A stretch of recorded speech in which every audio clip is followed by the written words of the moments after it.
A young woman whose fate seemed sealed by a cruel curse carried a burden no one would ever wish to bear. Sarah was her name.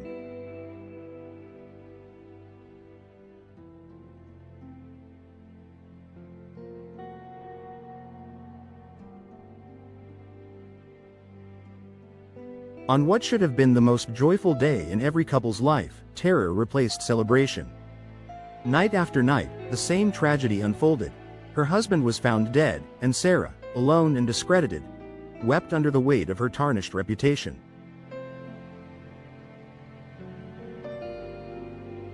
Suspicions and rumors grew, but there was something darker behind these events. A demon named Asmodeus moved in the shadows, destroying everything in his path. What happened next turned this story into one of the most intriguing narratives in the Bible, a true battle between human despair and divine intervention. And an important detail. This fascinating story is found in the book of Tobit, one of the deuterocanonical books. It is biblical, but it is not present in every version of the Bible. However, it contains deep teachings worthy of reflection. Stay with me until the end to understand every detail. In the small village where Sarah lived, her name was whispered in fearful and judgmental voices. Whispered in fearful and judgmental voices. The young woman had become a figure surrounded by mystery and tragedy. Every man who married her had his fate sealed before the wedding night ended. The scene repeated itself like a cyclical nightmare. A dead husband, Sarah as a widow, and the incessant whispers that something supernatural accompanied her. Sarah's family was respected. Her father, Raguel, was known for his integrity, and her mother did everything possible to protect her daughter from public shame. But nothing seemed enough to remove the stigma hanging over her. With each marriage, the tragedy deepened, and with it came implicit accusations. Some said Sarah was cursed. Others suggested that she herself was responsible for the deaths. However, there was a dark secret no one dared mention, a mystery beyond human understanding. Sarah's torment was not just social. Inside her home, far from the eyes of the world, she carried the unbearable weight of her destroyed reputation. Increasingly isolated, Sarah began to believe that perhaps there was something truly wrong with her. Tobit 3-7-10 gives us a glimpse into Sarah's devastated emotional state, showing her desire to escape a life marked by pain. In a moment of despair, she even considered suicide. But something inside her stopped her, perhaps a small spark of faith, faint but still glowing. It was then, in her anguish, that Sarah turned to what seemed like her last resort: prayer. In the solitude of her room, with tears streaming down her face, she lifted her voice to God, crying out for deliverance. Her prayer was sincere and desperate, and the Bible describes her plea. She asked God to deliver her from her affliction or, if that was impossible, to take her life and end her suffering. This heartfelt plea, recorded in Tobit 3:11-15, became a turning point not just for Sarah, but for the unfolding of a story that intertwined the human and the divine. While Sarah cried out for help, something invisible and terrible loomed around her life. Asmodeus, the demon of lust and destruction, was the true cause of the deaths. He was a malignant presence, driven by a deep hatred and a desire to consume the happiness and purity Sarah represented.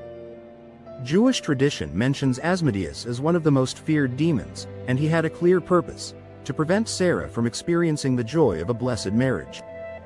However, Sarah's cry did not fall on deaf ears. Tobit 3:16 declares that God heard her prayer and decided to intervene. What seemed to be an endless cycle of tragedy was about to be broken. In His mercy, God began to move invisible pieces to respond to Sarah's despair. Little did she know that her deliverance was already underway and that an unexpected encounter would forever change the course of her story. While Sarah cried out for help in her despair, God was already acting.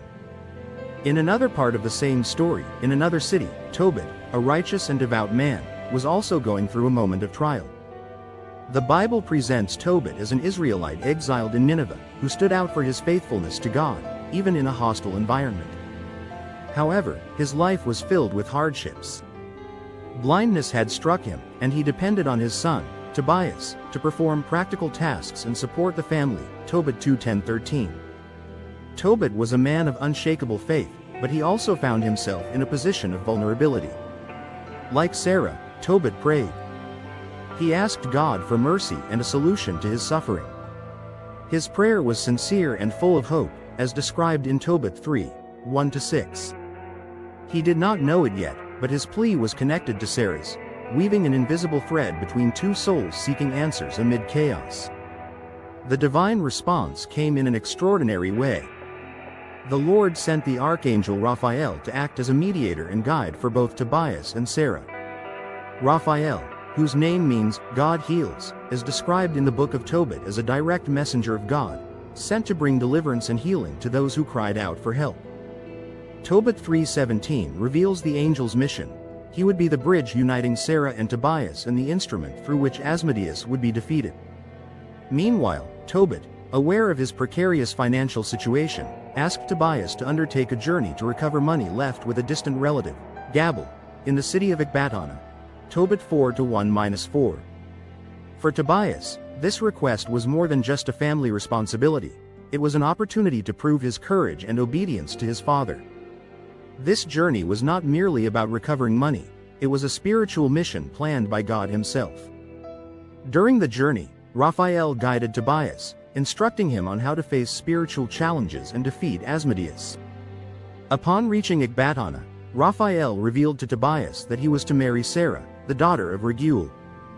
Despite his fear and hesitation, Tobias trusted Raphael's guidance and prepared himself to face the demonic force that had plagued Sarah's life. On their wedding night, Tobias followed Raphael's instructions, using the liver and heart of a fish to drive Asmodeus away.